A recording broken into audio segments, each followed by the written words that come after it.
In a world of glitz and glam, flashing lights and screaming fans, most people are unaware of the war that rages behind the scenes.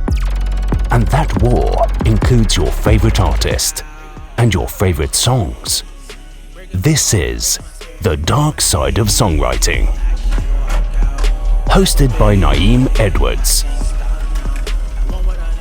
Welcome to The Dark Side of Songwriting. My name is Naeem Edwards. I am your host, and today, Pop Smoke Killers got away with it. Sad to say it, but that is exactly what happened.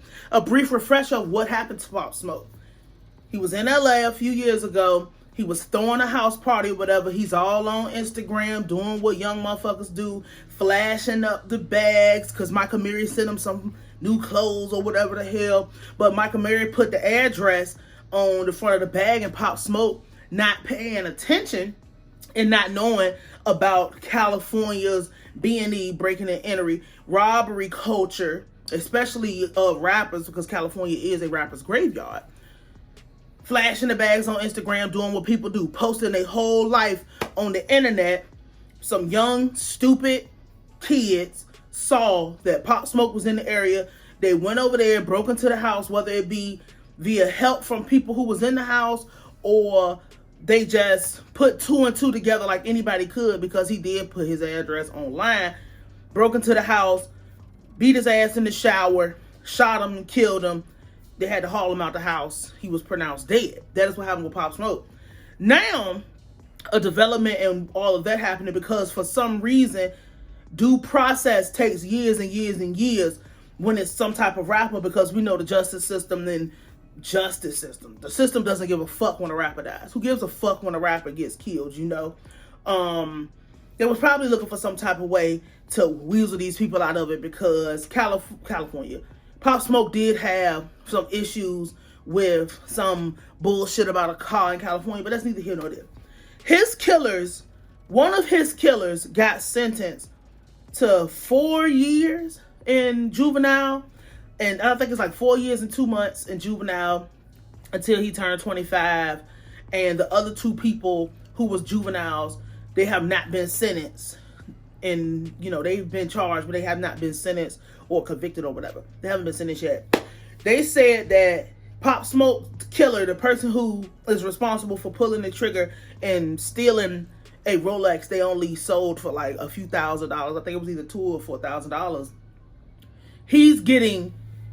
He got 4 years and 2 months in juvenile facility until he's 25, because he was mentally incapable or incompetent to stand trial because he had a learning disability. Pay attention to how every single fucking thing, I hate to be all hotep about it, but every single thing in this society somehow works together, somehow pulls itself into this crazy ass loop where you start off as a kid and they tell you, not everybody, but a lot of people, they tell you you are trouble in the classroom, behavior problems, learning disabilities. So now you have this stigma when you going through school and you special needs and all of this shit that's not true.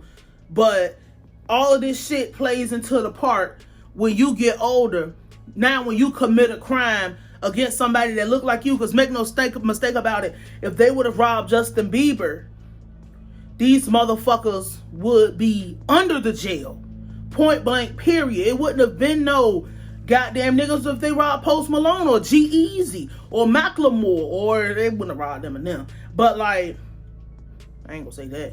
But they whole life, them motherfuckers had been told, oh, you slow, you special, niggas getting special treatment because they get to ride a different bus, or they can't even ride a bus. Your mama got to bring you and sign you in and sit in the classroom with you 3 days a week and all of that shit for a $2,000, $4,000 watch that was probably full of moistenites. That's a whole different conversation for another time.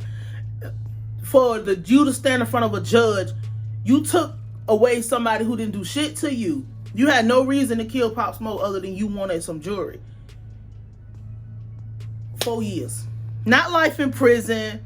Not you know, whatever other sentence a motherfucker get, 30 years, 20 years, 10 years. Niggas ain't get 5 years for killing somebody, and that shit started when they was children. These motherfuckers got away with that.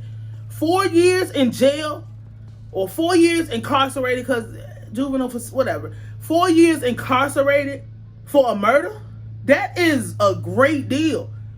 And just to be labeled can't stand trial because you have a learning disability. These niggas wasn't learning disabled when they ran in that house. These niggas wasn't learning disabled when they was putting in work and doing this, because make no mistake about it, this is not these niggas' first time breaking into a house. This is not these niggas' first time committing no robbery. And I'm pretty sure this is not the first time that group of people have committed violence that could have resulted in death or have resulted in death.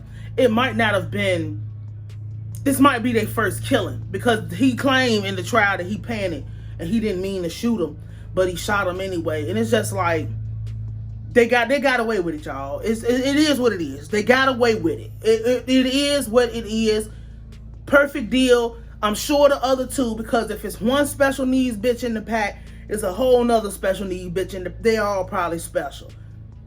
They giving these motherfuckers like, oh, you only killed a fucking rapper, you can go ahead and, you know what I'm saying? Like, they don't give a, nobody give a fuck that Pop Smoke died.